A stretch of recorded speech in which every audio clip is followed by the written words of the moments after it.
जय हिंद प्यारे बच्चों। आप सबको बहुत बहुत प्यार। प्यारे बच्चों, एसएससी जीडी और यूपी पुलिस के लिए यह है क्लास नंबर 10th।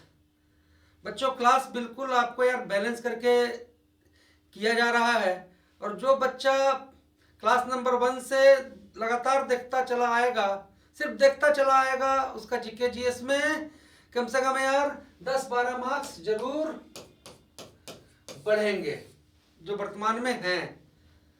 और प्यारे बच्चों, ये सारा वीडियो त्रिशूल संस्थान यूट्यूब चैनल के प्लेलिस्ट में मिल जाएगा आपको।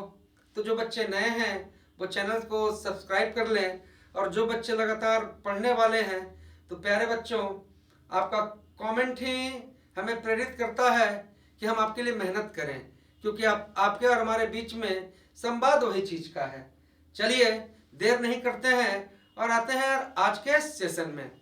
तो बच्चों देखो, आज क्या क्या करने वाला हूं मैं।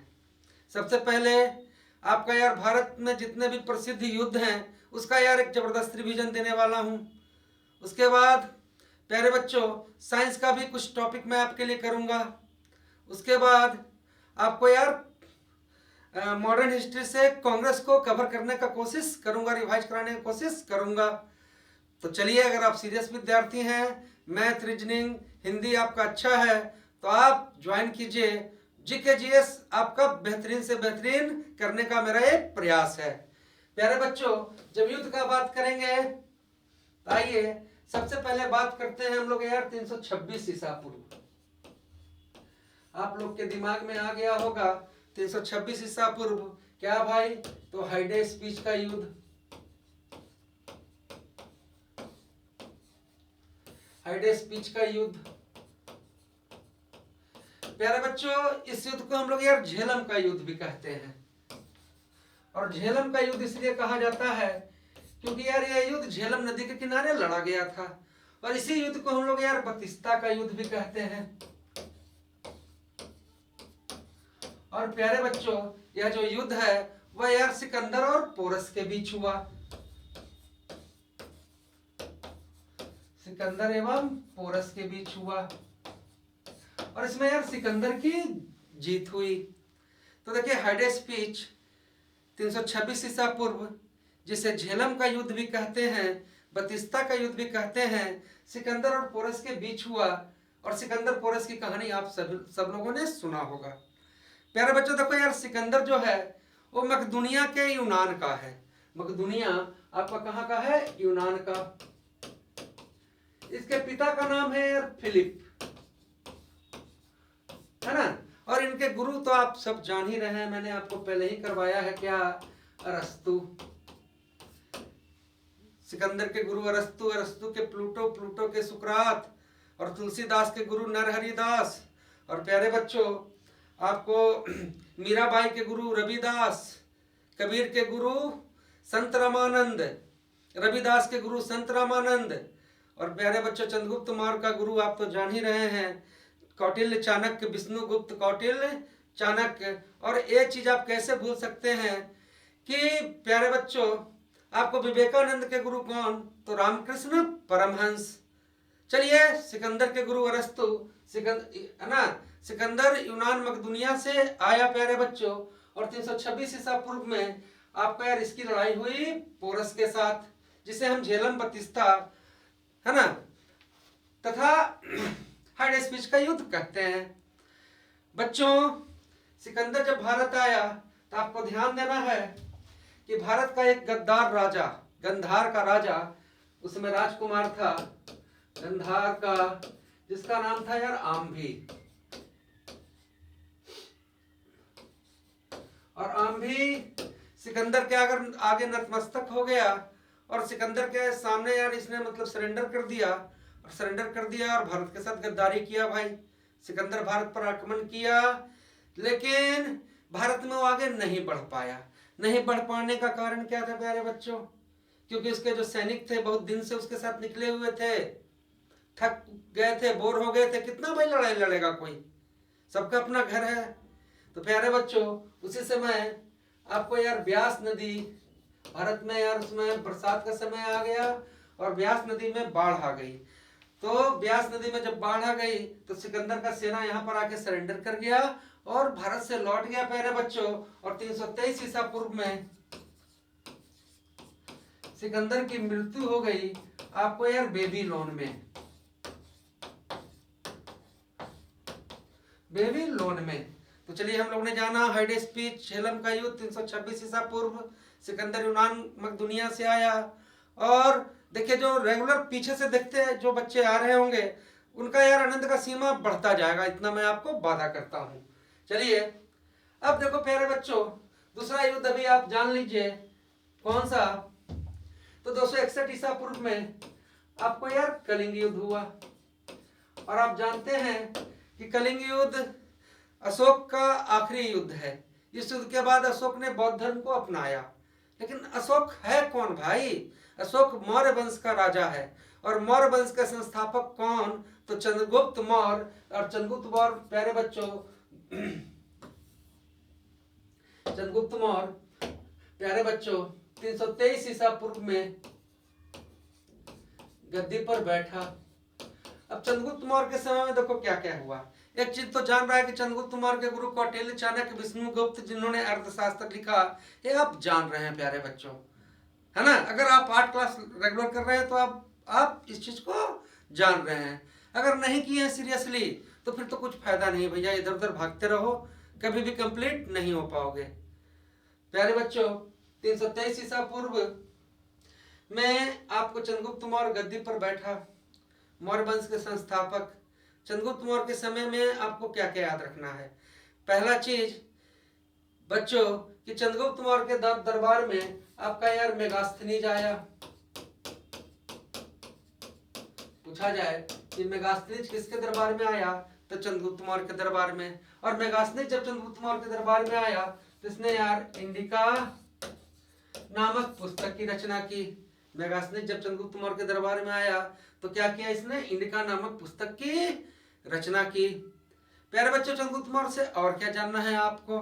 और जानना है कि देखो यार 305 ईसा पूर्व में जो जो इंपॉर्टेंट पहलू है उसको रिवाइज कराते मैं चलता हूं आपको। 305 ईसा पूर्व में चंद्रगुप्त मौर्य का लड़ाई सेलुकस निकेटर से हुआ। सिकंदर जहां भी जीतता था वहां पर अपना यार गवर्नर रख देता था। तो भारत के जिस प्रांत में को जीता था वो पंजाब वाला साइड को, तो वहां पर यार गवर्नर आपको रखे हुए थे। किसको गवर्नर रखे हुए था? Seleucus Nicator. लेकिन चंद्रगुप्त मौर्य का सपना था अखंड भारत, तो सेलुकस निकेटर और चंद्रगुप्त मौर्य के बीच में युद्ध होना ही था। और ये युद्ध 305 ईसा पूर्व में हुआ और जिसमें यार सेलुकस निकेटर हार गया। सेलुकस निकेटर हार गया और जीता कौन? चंद्रगुप्त मौर्य। प्यारे बच्चों चंद्रगुप्त मौर्य जैन धर्म को मानता था। अपने यार शासन काल के अंतिम दौर में उसके राज्य में यार सूखा पड़ा, कई मतलब कि नागरिक मतलब हताहत हुए और गम में आकर चंद्रगुप्त मौर्य यार घर से बिल्कुल तीर्थ यात्रा पर निकल गया, राजपाट त्याग दिया। और 298 ईसा पूर्व में चंद्रगुप्त मौर्य की मृत्यु हो गई। और ये मृत्यु कहाँ हुआ? तो श्री सरवन बेलगोला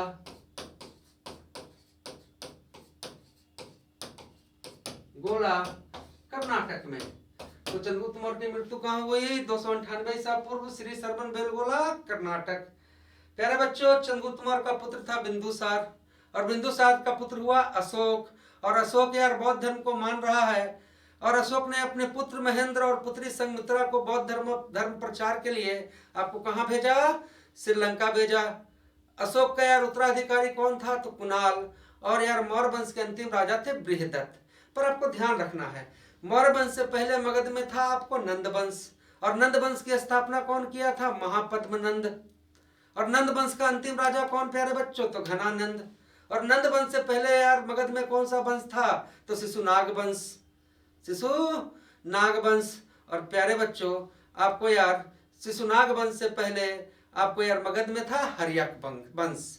और हर्यक वंश के संस्थापक बिंबिसार। तो आप जान रहे होंगे कि मगध की प्रारंभिक राजधानी कहाँ है?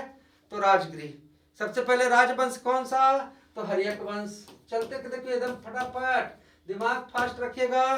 तो देखिए मैं रिवाइज, इसके सिवा कोई चारा नहीं है प्यारे बच्चों। नहीं तो यार मैं तो इतना इंटरेस्टिंग मतलब कि आपको यार मौर्य वंश में ही आपको 2 दिन तक रखूं और पूरा मजा दूं, लेकिन आपको आपके पास समय नहीं है।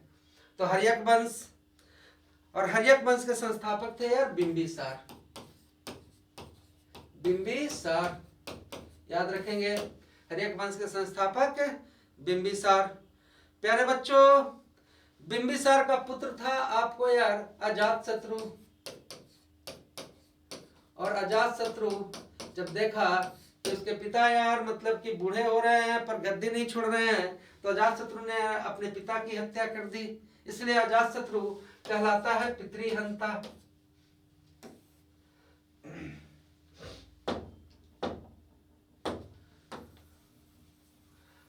अजातशत्रु प्यारे बच्चों कहलाता है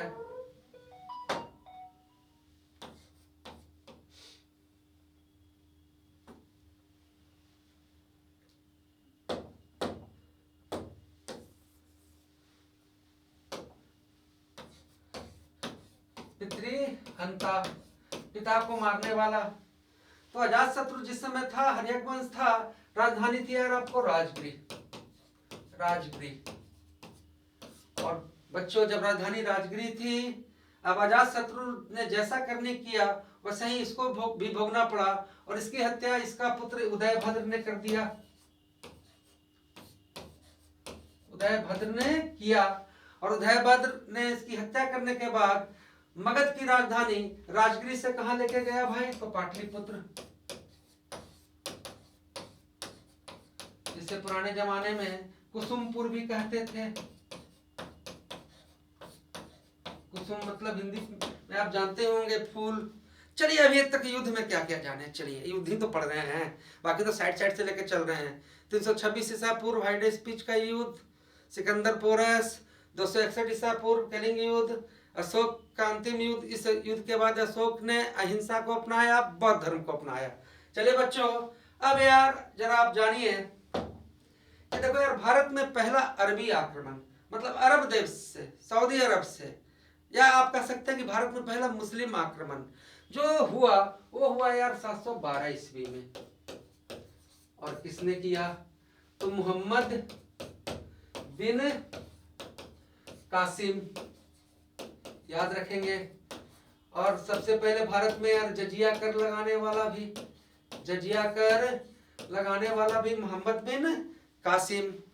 अब जजिया कर क्या होता है प्यारे बच्चों, कि तीर्थस्थल पर जाने के लिए, है ना, कुछ है ना, आपको यार धर्मों पर लगाया जाने वाला कर, तो जजिया कर भी लगाने वाला मोहम्मद बिन कासिम। आप सभी जानते हैं कि भाई मोहम्मद गजनबी का नाम तो सुना ही होगा यार, कि सोमनाथ का मंदिर को किसने लूटा, तो मोहम्मद गजनबी ने लूटा। अब जो मोहम्मद गजनबी ने सोमनाथ के मंदिर को लूटा प्यारे बच्चों, तो भारत में देखो पहला बार आक्रमण यह किया 1001 ईस्वी में। आपको तो याद रखना है कि मोहम्मद गजनबी का भारत में पहला आक्रमण कितना कब, 1001। अब याद क्या रखना है कि भाई यह था अफगानिस्तान से, अफगानिस्तान से। और किस जनजाति का था भाई, तो तुर्क था। तो मोहम्मद गजनबी का भारत में पहला आक्रमण 1001 ईस्वी। पूछ दे कि मोहम्मद गजनबी था कहाँ का, अफगानिस्तान का।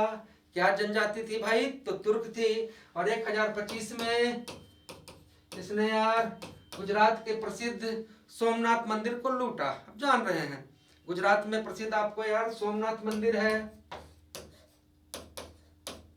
भाई, भगवान शिव का सोमनाथ मंदिर को 1025 में लूटा। और सोचो यार कि कितना ये समृद्ध मंदिर होगा, जिस मंदिर के बाहर यार घंटी ही जो लगा हुआ था वो 40 मन सोना का था, है ना, सोने का मतलब घंटी। और ऐसे कितनी घंटी भाई, धन लूटते लूटते मतलब कि कई महीने हो गए। तो सोमनाथ मंदिर को लूटा प्यारे बच्चों। अब देखो यार सोमनाथ मंदिर को प्रोटेक्ट करने के लिए जो राजा आए, लेकिन वास्तविक हम लोग युद्ध पढ़ रहे हैं, लेकिन युद्ध के साथ साथ मतलब कि हिस्ट्री का वो पाठ भी करते चल रहे हैं कि जो बोलते जाए और कई बार आप सुने हैं और आपका यार रिवाइज होते चला जाए और दिमाग में वो चीज कंटेंट आपका होते चला जाए। अब देखिए मोहम्मद गजनबी से और आपको क्या क्या जानना है। मोहम्मद गजनबी के साथ देखो ये सब जो लुटेरा था, ये सब कहीं भी लूटने जाता था तो केवल यार धन लूटने के चक्कर में नहीं रहता था। इन लोग की मंशा होती थी कि धन तो लूटे हैं लेकिन अपने साथ यार कुछ पढ़े लिखे लोगों को लेकर चलता था। अब पढ़े लिखे लोग क्या करते थे कि भाई उस देश की संस्कृति को लूटते थे कि भाई यहाँ का लोग कृषि कैसे कर रहा है, यहाँ के लोग यार मकान कैसे बना रहे हैं, खाना क्या क्या बना रहे हैं, कौन नया फसल उपजा रहे हैं। तो भाई उस सब चीज के लिए मोहम्मद गजनबी अपने साथ लेके चला था अल-बरूनी को। अल-बरूनी पूछे कि मोहम्मद गजनबी अपने साथ किस दार्शनिक को लाया था? अल-बरूनी। और अल-बरूनी भारत आया मोहम्मद गजनबी के साथ, तो इसने यार किताब लिख दिया, किताब उल हिंद। किताब उल हिंद, किताबुल हिंद। अब भाई आपके पास की किताबुल हिंद पुस्तक कौन लिखा? अल-बरूनी। अल-बरूनी किसके साथ आया? मोहम्मद गजनबी। मोहम्मद गजनबी का पहला आक्रमण 1001, सोमनाथ मंदिर को लूटा 1025, सोमनाथ मंदिर को प्रोटेक्ट किया भीम प्रथम। कहाँ का था यह भाई? तो अफगानिस्तान। कौन जनजाति? तो तुर्क। और क्या जानना है इस मोहम्मद गजनबी के बारे में प्यारे बच्चों? एक चीज और दिमाग में बैठा के चलिए कि आप लोगों ने यार पुस्तक पढ़ा होगा, जाना होगा शाहनामा। अब शाहनामा जैसे ही बोले होंगे तो आपके दिमाग में फिरदौसी आ गया होगा। तो प्यारे बच्चों, शाहनामा के लेखक आपको कौन है? फिरदौसी। अब जो फिरदौसी हैं वो मोहम्मद गजनबी के, आपको यार मोहम्मद गजनबी के क्या है ये? तो दरबारी कवि हैं। दरबारी कवि है। चलिए, जरूर आप ये सारा क्रम को समझ गए होंगे। मोस्ट इंपोर्टेंट चीज ही मैं लेकर चल रहा हूँ जो आपको याद भी रहे इस क्लास करने के बाद। जब आपको ऑडियो मिल जाए तो आपको यार दिमाग में बैठ जाए। दूसरी चीज प्यारे बच्चों, आप देखिए, अगर हमको यार ऊर्जा नहीं मिल रहा है, सच में मैं बोलूँ आपको, ऊर्जा नहीं मिल रहा है आपके तरफ से, और ऊर्जा कैसे पता लगेगा? आपके कमेंट के माध्यम से। आप ऊर्जा दे दीजिए यार, मैं वो शिक्षक हूँ ना कि मैं मैथ भी उतना ही अच्छा पढ़ाता हूँ, रीजनिंग भी उतना ही अच्छा पढ़ाता हूँ, फिजिक्स केमिस्ट्री जॉन सब्जेक्ट बोलो, अंग्रेजी, सब 25 साल से मैंने यार पढ़ा और पढ़ाया है। आप अगर ऊर्जा दीजिएगा और पता लगता है यार, है ना, आपके कमेंट से, कोई इंटरेस्ट से हमको लगता है कि भाई या तो हम ही गलत रास्ते पे चल रहे होंगे, या मतलब कि बच्चा को ही यार इंटरेस्ट मैं नहीं दे पा रहा हूँ, तो जगिए यार, मैं आपके लिए कुछ करना चाहता हूँ। जगिए और आइए, आते हैं भाई मोहम्मद गजनबी के बाद आपको यार आक्रमण में याद रखना है किसको? तो मोहम्मद गौरी। मोहम्मद गौरी। और मोहम्मद गौरी जब रखना है याद, तो सबसे पहले इसके बारे में याद रखना है 1191 तराइन का पहला युद्ध। तराइन का प्रथम युद्ध। कोई भी पूछे कि तराइन का पहला युद्ध कब हुआ? देखिए, युद्ध अक्सर हाँ आपको मिल ही जाते हैं। तराइन का पहला युद्ध कब हुआ? 1191। किसके किसके बीच? तो पृथ्वीराज चौहान और मोहम्मद गौरी के बीच। पृथ्वीराज चौहान और मोहम्मद गौरी के बीच प्यारे बच्चों। तो तराइन का पहला युद्ध 1191 ईस्वी, पृथ्वीराज चौहान और मोहम्मद गौरी के बीच। अब देखो यार, मोहम्मद गौरी का वही सब डेफिनेशन है जो मोहम्मद गजनबी का है। मोहम्मद गौरी भी यार कहाँ? तो अफगानिस्तान का। अब कहेंगे कि यार जनजाति कौन भाई? तो तुर्क, यहाँ फट से आप बोल दीजिएगा। तो 1191 में तराइन का युद्ध हुआ, पृथ्वीराज चौहान और मोहम्मद गौरी। पृथ्वीराज चौहान प्यारे बच्चों इस युद्ध को यार जीते, मोहम्मद गौरी अपना जान बचा के भागा। लेकिन यार भारत में यार गद्दारों का साथ, मतलब कि गद्दारों का कमी यहाँ है नहीं, तो यहाँ पर यार उस समय गद्दारी करने वाला आया कौन? तो जयचंद। और जयचंद कहाँ का राजा था? तो आपको याद के रखना है कन्नौज का। और पृथ्वीराज चौहान के अंडर में था यार अजमेर और दिल्ली, दोनों जगह। दिल्ली मतलब कि उनको यार नाना से मतलब की विरासत मिला, उनका कोई मामू नहीं थे, तो दिल्ली का भी गद्दी पर उन्हीं का अधिकार था। चलिए, तो अब जानिए तराइन का पहला युद्ध हुआ 1191, जिसमें पृथ्वीराज चौहान जीत गए, मोहम्मद गौरी हार गया। मोहम्मद गौरी यहाँ से भागा। अब ये जयचंद है ना, जिससे यार मोहम्मद गौरी से इसका कुछ पर्सनली मतलब की टसन था। उस टसन के चक्कर में ये यार मोहम्मद गौरी से मिल गया, और मोहम्मद गौरी ने जयचंद को कहा कि भाई अगर पृथ्वीराज चौहान को हरवाने में हमको मदद करते हो तो भारत की गद्दी तुमको दे देंगे। इसने यार सारा मतलब कि भेद खोला, साथ दिया और हुआ यार तराइन का दूसरा युद्ध। रिजल्ट आप अपने आप जान रहे हैं कि जब गद्दार लग गया हो तो रिजल्ट क्या होगा। तराइन के दूसरे युद्ध में प्यारे बच्चों पृथ्वीराज चौहान है ना हार गया, मोहम्मद गौरी जीत गया। चलिए बातें के हिसाब से जयचंद के मन में तो यार गुदगुदी हो रही थी कि राजपाट हमको मिलेगा, पर ऐसा हुआ नहीं। आपको यार युद्ध हुआ 1194 और इस युद्ध में है ना जी, इस युद्ध को हम लोग कहते हैं चंदावर का युद्ध, चंदावर का युद्ध। और प्यारे बच्चों चंदावर के युद्ध में है ना, अब कौन कौन लड़ा होगा आप अगर आप रमे हो तो आप समझ रहे होंगे कौन कौन। तो जयचंद, क्योंकि गद्दी मिला नहीं तो विरोध करने लगा, और इतिहास में उस समय विरोध का कोई दर्जा नहीं था प्यारे बच्चों। विरोध मतलब युद्ध, और युद्ध में जो जीतेगा वो, क्योंकि कोई शक और शंका लेके चलता नहीं था। तो जयचंद और मोहम्मद गौरी के बीच, और मोहम्मद गौरी जीत गया प्यारे बच्चों। क्योंकि युद्ध पूरा कवर करना है तो ये जो आपको यार मध्य भारत यहाँ से स्टार्ट हो रहा है, चाहे कुछ पीछे का जो मौर्य और सबका छूटा है, इसके लिए एक स्पेशल क्लास भी आपको हम देंगे, ताकि एक क्लास में हिस्ट्री फिर आगे पकड़ लीजिए। लेकिन मोस्ट प्रोबेबली जो ज्यादा पूछने वाला चीज है आपको यार युद्ध के साथ साथ ही मैं लेके चल रहा हूँ कि आपको रिवाइज होते रहे। भाई कितना युद्ध का मैंने बात किया, 326 ईसा पूर्व हाइडे स्पीच का युद्ध, 261 ईसा पूर्व कलिंग युद्ध प्यारे बच्चों, 712 ईस्वी में पहला अरबी आक्रमण, 1001 ईस्वी में मोहम्मद गजनबी का पहला आक्रमण कहाँ से आया था, अफगानिस्तान का क्या था, तो तुर्क जान रहे हैं आप। और क्या जाने आप, आपने जाना कि अपने साथ अलबरूनी को लाया, अलबरूनी ने किताब उल हिंद लिखा। और आपने क्या जाना, आपने जाना प्यारे बच्चों कि यार उसके दरबारी कवि कौन थे, तो शाहनामा के लेखक फिरदौसी। आपने ये भी तो जाना कि यार चंद्रगुप्त मौर्य की मृत्यु 298 ईसा पूर्व श्री सरवन बेलगोला में हुआ। 305 ईसा पूर्व में चंद्रगुप्त मौर्य ने सेलुकस निकेटर को हराया, और सिकंदर यूनान के मकदूनिया से आया था। पिता का नाम फिलिप और गुरु कौन, अरस्तु। और आपने जाना कि विवेकानंद के गुरु कौन, तो रामकृष्ण परमहंस, और तुलसीदास के गुरु नरहरिदास, और स्वामी दयानंद सरस्वती के गुरु बिरजानंद। आप लोग ने जाना इतना चीज। चलिए आगे बढ़ते हैं प्यारे बच्चों। अब देखो यार चंदावर का युद्ध आपका क्लियर हो गया। यहाँ देखना है कि पृथ्वीराज चौहान का एक दोस्त बार बार पूछा जाता है, और जो दोस्त था उसका नाम था यार चंदबरदाई, चंदबरदाई। प्यारे बच्चों चंदबरदाई ने पृथ्वीराज चौहान के लिए लिखा पृथ्वी राज रासो, राज रासो। तो आपको जानना है कि पृथ्वीराज रासो के रचयिता कौन, तो चंदबरदाई।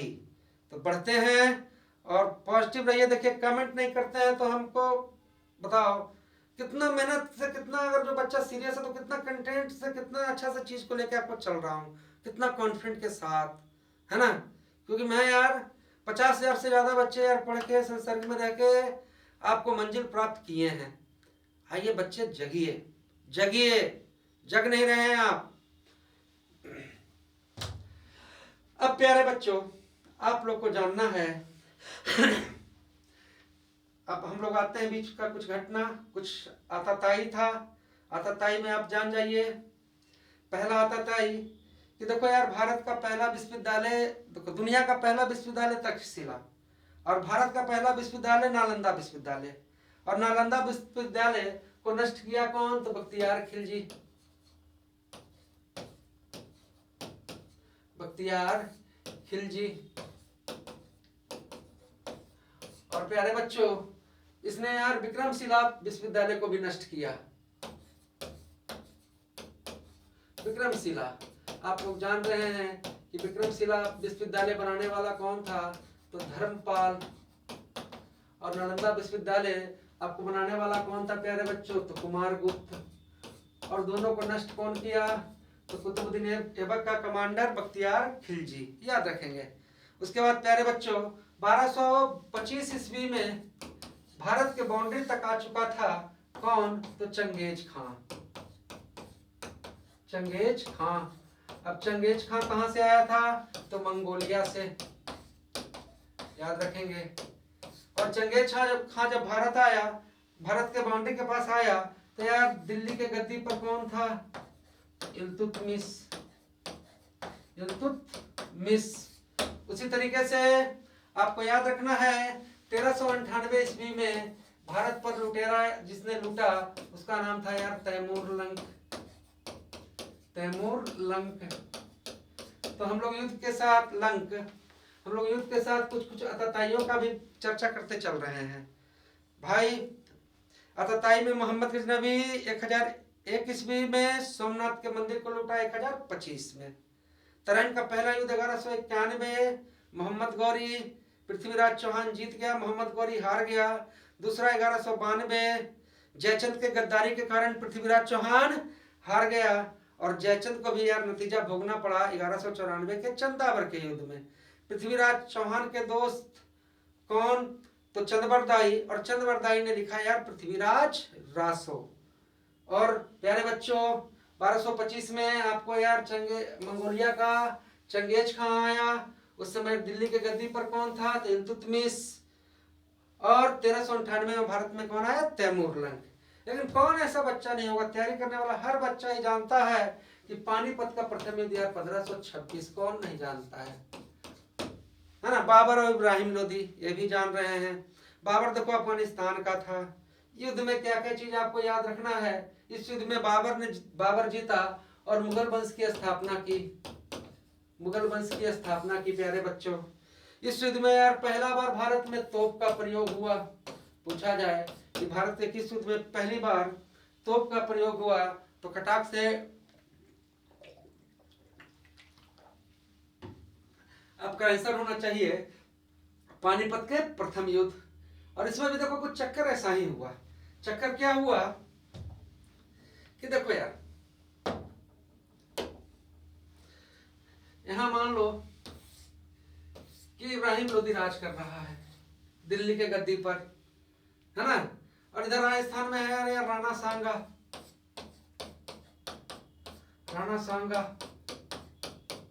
है ना? और इधर यार बाबर। अब बाबर के बारे में विशेष जब मुगल वंश का जब रिविजन कराएंगे तब करेंगे। यहाँ यार बाबर प्यारे बच्चों अफगानिस्तान में, और कुछ कुछ अपना ताकत के दम पर यार अफगानिस्तान से पाकिस्तान की ओर ये बढ़ रहा है। पेशावर से होते हुए लाहौर तक ये आ चुका है। प्यारे बच्चों राणा सांगा का दिमाग में है कि हमको इस दिल्ली के गद्दी पर बैठना है और कुछ न कुछ जलन ये जो इब्राहिम लोदी है, इब्राहिम लोदी जो है उससे यार कुछ न कुछ जलन पंजाब का उस समय गवर्नर दौलत खान लोदी को भी है। तो बजाबता दौलत खान लोदी और राणा सांगा दोनों यार बाबर को आमंत्रित करता है। बाबर का बचपन का ही शौक था हिंदुस्तान पर कब्जा करना। बाबर को आमंत्रित करता है कि आइए इब्राहिम लोदी को हराइए, और इस चक्कर में हो गया पानीपत का प्रथम युद्ध 1526। अब जानो कि कौन हारेगा? इब्राहिम लोदी हारेगा। अब इस सब का मंशा वही था कि भाई बाबर यहाँ से आएगा, जीतेगा, धन दौलत लेकर चला जाएगा, लेकिन बाबर ऐसा किया नहीं। बाबर ने यार यहाँ पर मुगल वंश की स्थापना की और कहा कि हम यहीं पर राज करेंगे। जब यहीं पर राज करेंगे तो राणा सांगा को प्रॉब्लम होगा कि नहीं होगा? और राणा सांगा को प्रॉब्लम होगा तो मैं तो बोल ही रहा हूँ कि इतिहास में प्रॉब्लम का सिर्फ एक ही सॉल्यूशन था और वो सॉल्यूशन था युद्ध। तो राणा सांगा और बाबर के बीच में 1527 ईस्वी में प्यारे बच्चों आपको हुआ यार खानवा का युद्ध।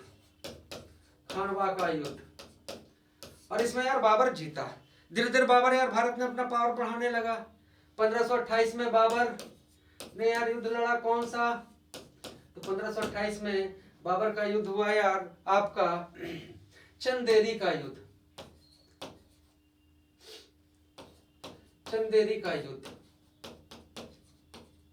और प्यारे बच्चों चंदेरी के युद्ध में बाबर ने हराया था यार मेदिनी राय। और बाबर का भारत में जो अंतिम युद्ध था 1529 ईस्वी में, और ये युद्ध था प्यारे बच्चों आपका घाघरा का युद्ध, जिसमें बाबर ने यार अफगान लड़ाकों को हराया था। बिल्कुल लिखने का समय ही नहीं आपके पास है, आप सुनिए खटाखट चलते चलिए। तो यार बताइए पानीपत का प्रथम युद्ध 1526, खानवा का युद्ध 1527, बाबर राणा सांगा, चंदेरी का युद्ध 1528। क्या भाई तो मेदिनी राय और बाबर की जीत हुई। पानीपत का प्रथम युद्ध में याद रखिएगा कि पहला बार भारत में तोप का प्रयोग हुआ। और आगे बढ़ते हैं, और आगे बढ़ने के बाद प्यारे बच्चों हम लोग आते हैं यार 1539 ईस्वी का चौसा का युद्ध। अब देखिए बाबर 1530 में मर गया और भारत की गद्दी पर आपको प्यारे बच्चों आया कौन? तो भारत की गद्दी पर बैठा आपको बाबर का पुत्र हुमायूं। और 1539 ईस्वी में हुमायूं का सामना हुआ आपको किससे यार? तो शेरशाह सूरी। शेरशाह सूरी। अभी तो सब तुम लोग जान रहा है कि शेरशाह सूरी का मकबरा कहाँ? तो कहेगा गुरुजी सासाराम, है ना। तो शेरशाह सूरी का असली नाम था यार फरीद खां। असली नाम क्या था? फरीद खां। और भाई ताकतवर हुआ एक ही बार में यार, मतलब कि इसने शेर को मार दिया तो इसका नाम पड़ गया यार शेरशाह। प्यारे बच्चों चौसा के युद्ध में शेरशाह सूरी ने यार हुमायूं को हराया। और हुमायूं यार उस समय यार दिल्ली का शासक है। अब एक छोटा सा आदमी भारत के सबसे ताकतवर आदमी को हरा देगा तो उसका मनोबल तो यार 4 गुना हो जाएगा। अब 4 गुना हो जाएगा, हुमायूं की जान बच गई, लेकिन शेरशाह सूरी नहीं माना और 1540 ईस्वी में इसने यार हुमायूं पर फिर आक्रमण किया और युद्ध हुआ आपको यार कन्नौज का। कन्नौज या बिलग्राम का युद्ध, जिसे हम कन्नौज या बिलग्राम का युद्ध कहते हैं। और इस युद्ध में भी शेरशाह सूरी जीत गया। चलिए यहाँ से फिर 2 युद्ध आपको याद रखना है। चौसा का युद्ध 1539 शेरशाह सूरी और हुमायूं। शेरशाह सूरी जीत गया।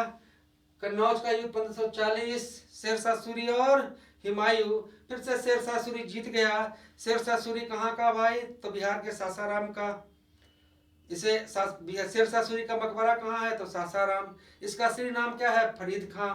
और इतना तो आप जानते ही हैं यार कि ग्रैंड ट्रंक रोड बनाने वाला शेरशाह सूरी। भारत में 1 रुपये का सिक्का चलवाने वाला शेरशाह सूरी। शेरशाह सूरी की मृत्यु कब हुई? तो ये भी जान ही लीजिए 1545 ईस्वी में आपको यार कालिंजर नामक जगह पर, कालिंजर नामक जगह पर इसकी मृत्यु हुई।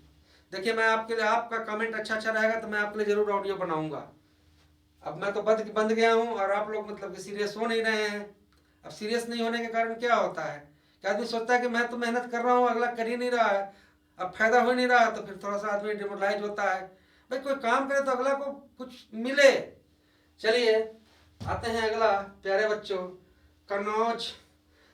चौसा और कन्नौज का युद्ध आप जान गए हैं। तब आपको देखो 1500 ईस्वी में और क्या क्या युद्ध याद रखना है। 1556 ईस्वी में आपको यार मेरे को बोलने का जरूरत नहीं है, आप जान चुके हैं कि पानीपत का दूसरा युद्ध अकबर और हेमू के बीच में, अकबर इसमें जीत गया। मुगल वंश पढ़ाएंगे तो पूरा अकबर पढ़ा देंगे प्यारे बच्चों।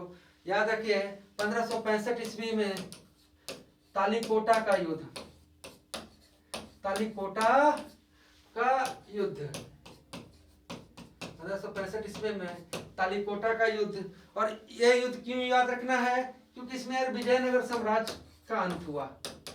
विजयनगर साम्राज्य का अंत हुआ। तो विजयनगर साम्राज्य का अंत किस युद्ध में हुआ? तालीकोटा का युद्ध। पानीपत का दूसरा युद्ध 1556 अकबर और हेमू। पहला 1526, खानवा 1527, चंदेरी 1528 और प्यारे बच्चों आपको यार घाघरा 1529। और आप जान रहे हैं कि चौसा का युद्ध 1539 शेरशाह सूरी और हुमायूं वाला, और कन्नौज 1540। चलिए गहरी सांस लीजिए और आगे बढ़ते हैं, सुनते जाइए, जितना सुनिए। अब लिखने का है समय, नोट्स फोकस कीजिए मैथ रीजनिंग और हिंदी पर। और मेरा चीज अगर सुन रहे हैं और सुनते चलिए, और इसका जो ऑडियो जाता है उसके सपोर्ट में इसको सुनिए। आपका यार ऑप्शन आएगा, पक्का उसको हिट कर दीजिएगा। चलिए अब बात करते हैं यार 1576 ईस्वी का हल्दी घाटी का युद्ध। 1576 ईस्वी में आपको यह हुआ यार हल्दी घाटी का युद्ध। तो किसके किसके बीच? तो महाराणा प्रताप और अकबर के सेनापति, अकबर के सेनापति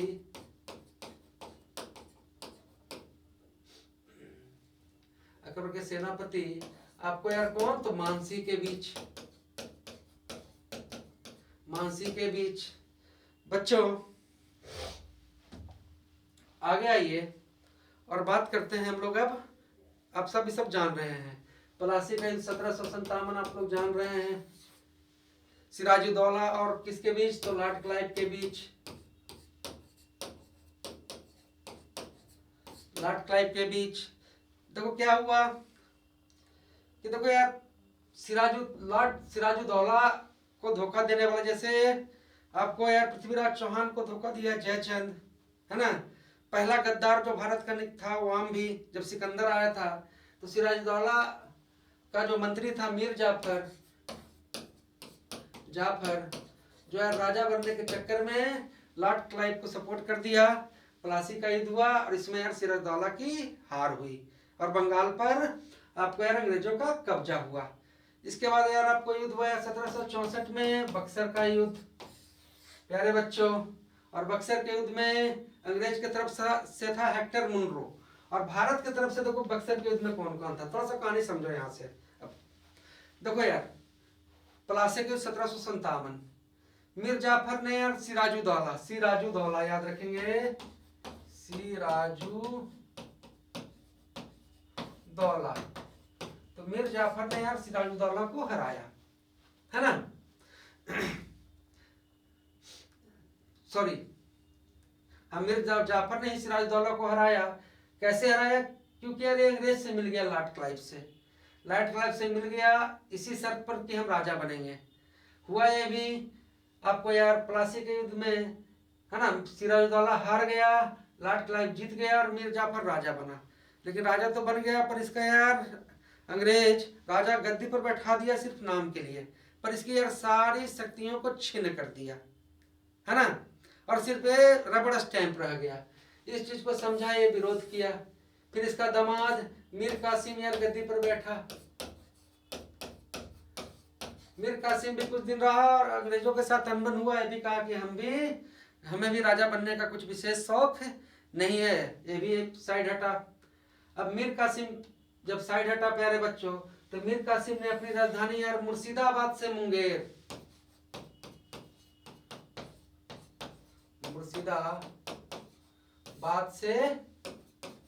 कहाँ लाया, तो मुंगेर। पूछा जाए कि कौन अपनी राजधानी मुर्शिदाबाद से मुंगेर लाया, तो मीर कासिम। लेकिन अंग्रेज जो बिल्कुल था मीर कासिम के पीछे लग गया। मीर कासिम यार जान बचा के पहुंचा कहाँ, तो अवध क्या है, तो वर्तमान का जो आपका लखनऊ है वो आपका यार अवध है। अवध में कौन मिला, तो सिराजुद्दौला। देखो बंगाल में कौन था भाई, तो सिराजुद्दौला। और अवध में कौन, तो सिराजुद्दौला प्यारे बच्चों। अब सिराजुद्दौला साथ में कौन आ गया, मीर कासिम, और साथ में उस समय मुगल वंश के शासक जो बचे हुए थे वो थे यार शाह आलम सेकेंड। तो बक्सर का युद्ध कब हुआ भाई, 1764।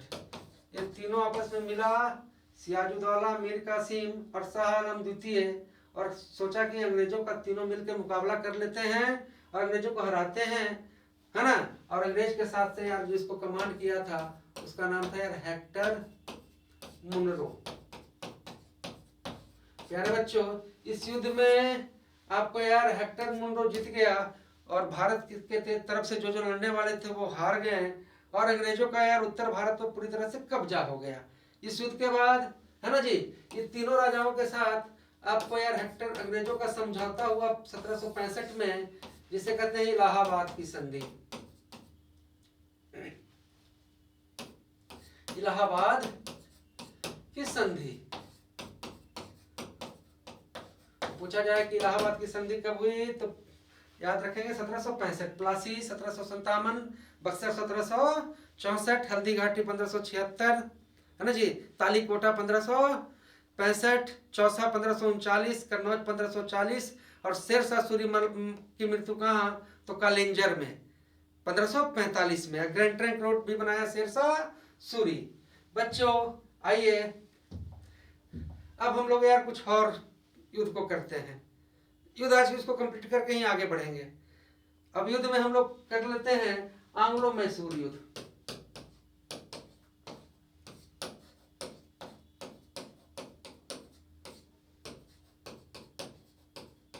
देखो यार, अंग्रेज जब उत्तर भारत पर अपना कब्जा जमा लिया, मतलब कि बंगाल और उत्तर प्रदेश वाला जब कब्जा जमा लिया, तो नीचे अंग्रेज का ध्यान था कहाँ, तो मैसूर पर। मैसूर के उस समय यार राजा कौन थे, तो हैदर अली।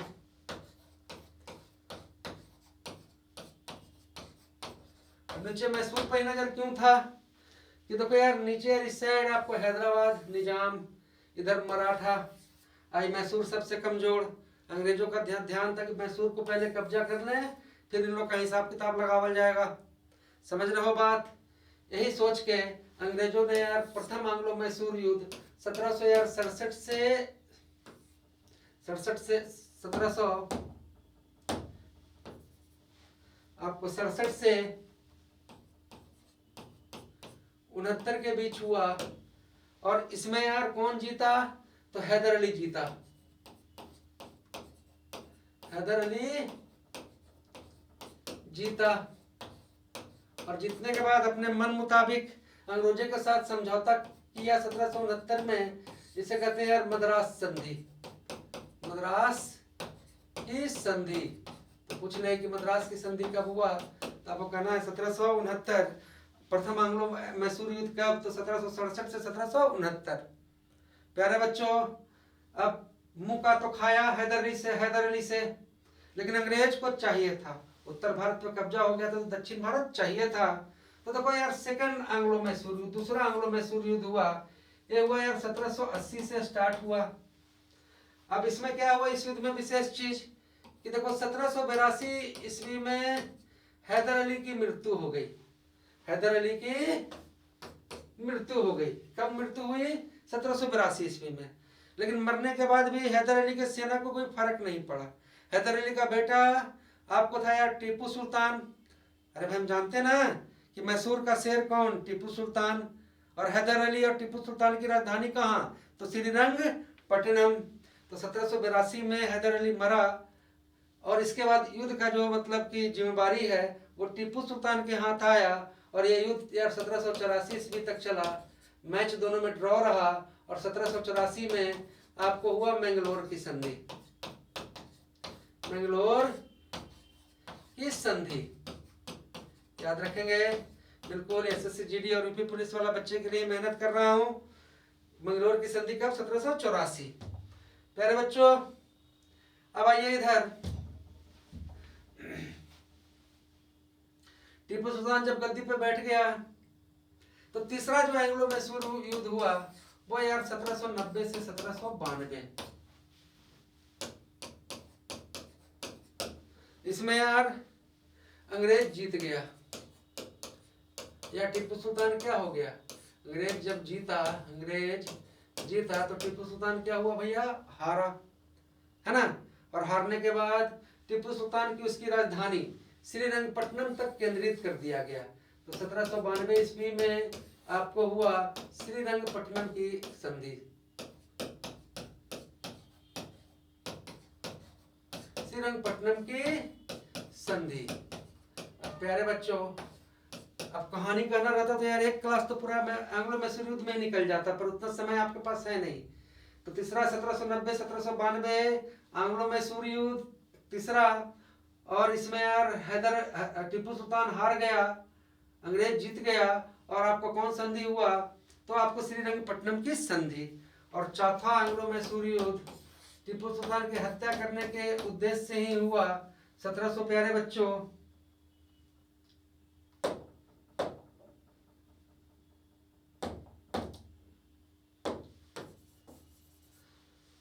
1799 ईस्वी में। और इसमें यार टीपू सुल्तान की मृत्यु हो गई। और इसके बाद यार लॉर्ड बेलेस्ली ने 1799 में साइन किया भारत में सहायक संधि। तो चलिए फिर से कर लेते हैं। प्लासी 1757, बक्सर 1764, प्रथम आंग्लो मैसूर युद्ध 1767 से 1769। प्रथम आंग्लो मैसूर युद्ध के बाद क्या हुआ भाई, तो आपको मद्रास की संधि। उसके बाद 1780 से 84, 1782 में हैदर अली की मृत्यु, 84 में कौन सी संधि, तो मैंगलोर की संधि, है ना। पर याद रखिए बक्सर के युद्ध 1764 के बाद जब मीर कासिम, सियाजुद्दौला और शाह आलम द्वितीय हेक्टर मुनरो से हारा, तो कौन सा संधि हुआ था, इलाहाबाद की संधि। चलिए प्यारे बच्चों आते हैं और बात करते हैं कुछ और युद्ध का, है ना। देखो यार मजदूर के घर के बच्चे हो, सब समस्या तुम्ही में रहेगा तो कैसे चलेगा, कैसे चलेगा। आज के डेट में देखो टेक्नोलॉजी इतना मजबूत हो चुका है कि यार चाहोगे तो सब कुछ संभव है ना। चाहत, और चाहत से ही सब मिलता है ना।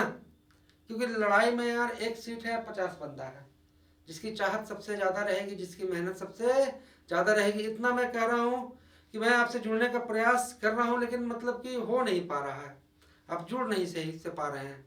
जुड़ जाइए यार, देखिए मज़ा आ जाएगा आपको। चलिए प्यारे बच्चों अब देखो कुछ युद्ध करना है।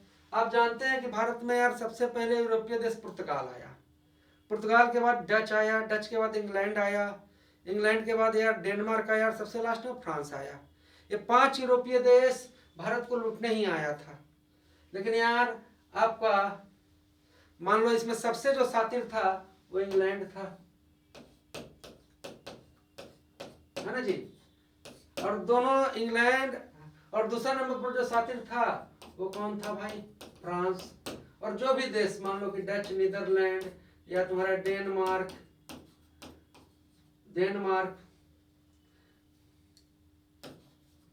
तुम्हारा यार मतलब कि सबसे पुर्तगाल, ये जो भी देश आया प्यारे बच्चों कहाँ का है, सब यूरोप का है, यूरोप का है।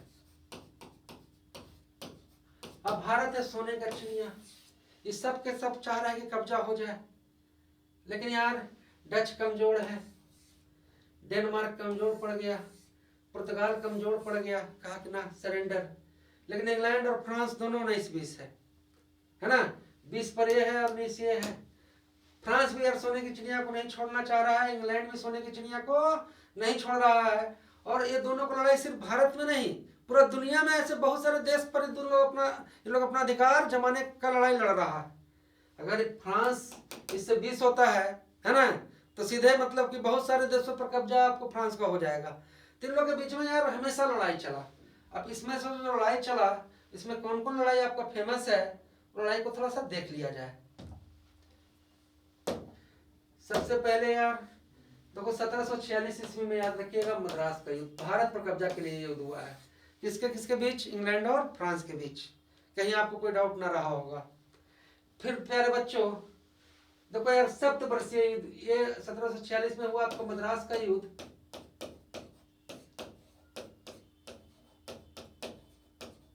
उसके बाद प्यारे बच्चों सप्तवर्षीय युद्ध,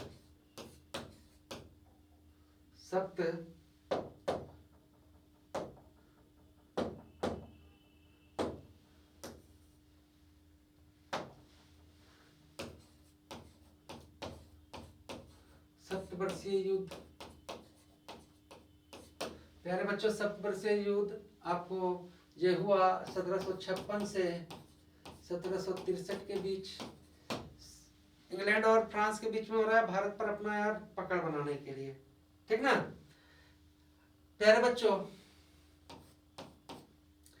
इसी युद्ध के बीच में 1760 में आपको हुआ यार बांडीवास का युद्ध, बांडीवास का युद्ध, बांडीवास का युद्ध। पूछा जाए कि बांडीवास का युद्ध कब हुआ, तो 1760। बांडीवास के युद्ध में यार फ्रांस हार गया, फ्रांस हार गया। और जब फ्रांस हार गया प्यारे बच्चों, तो भारत पर पूरी तरह से कब्जा किसका हो गया, तो भारत पर पूरी तरह से कब्जा आपका हो गया इंग्लैंड का, है ना। फ्रांस को मिला, फ्रांस को भारत में यार कुछ छोटा छोटा चीज मिला। पूछाएगा कि पांडिचेरी किसके अधीन था, तो कहिएगा फ्रांस, माहे फ्रांस के अधीन था। इधर यार पुर्तगाल भी शुरू में भारत आया था, तो पुर्तगाल के अधीन में वाला क्षेत्र कौन रहा भाई, तो गोवा दमन द्वीप, गोवा दमन द्वीप आपका यार गुजरात के अधीन वाला क्षेत्र था। अब देखो इधर, अब फ्रांस में नया नया एक बंदा फिर से उभरा जिसका नाम है नेपोलियन, जिसे हम लोग कहते हैं लिटिल कारपोरल, है ना। इसने नहीं नारा दिया था कि असंभव शब्द मूर्खों के शब्दकोश में होते हैं। इसने नारा दिया था कि तुम मुझे अच्छी माताएं दो, हम तुम्हें अच्छा राष्ट्र देंगे। प्यारे बच्चों, अब देखो नेपोलियन का 2 युद्ध आपको याद रखना है बिल्कुल अच्छे तरीके से, एग्जाम में पूछा जाता है। 1805 ईस्वी में इंग्लैंड के साथ ये लड़ा ट्रफलगर का युद्ध, ट्रफलगर का युद्ध। और प्यारे बच्चों 1815 ईस्वी में नेपोलियन और इंग्लैंड के बीच में आपको हुआ यार वाटरलू का युद्ध।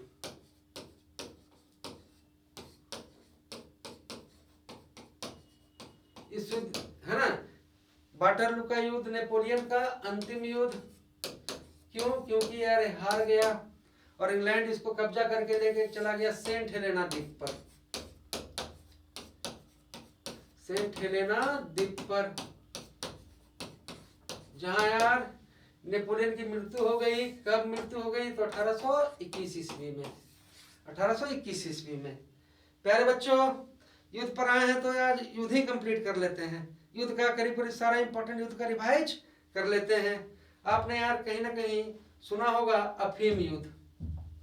अफीम युद्ध प्यारे बच्चों, अफीम युद्ध देखिए 2 हुआ 1839 से 1842 के बीच। फिर यार 1856 से 1860 के बीच किसके बीच हुआ? तो चीन और इंग्लैंड के बीच हुआ। चीन प्लस इंग्लैंड, इंग्लैंड मतलब यूनाइटेड किंगडम ब्रिटेन। अब युद्ध होने के पीछे कारण क्या था? जिस तरह से यार भारत पर व्यापार, भारत में अंग्रेज व्यापार करने आया और व्यापार करने के नियत से यार पूरे भारत पर कब्जा कर लिया, उस तरह यार चीन से भी यार इंग्लैंड चाह रहा था कि हम इसी व्यापार करने जाएं, पर चीन यार इंग्लैंड को घुसने नहीं दे रहा है। तो इंग्लैंड क्या किया कि अफगानिस्तान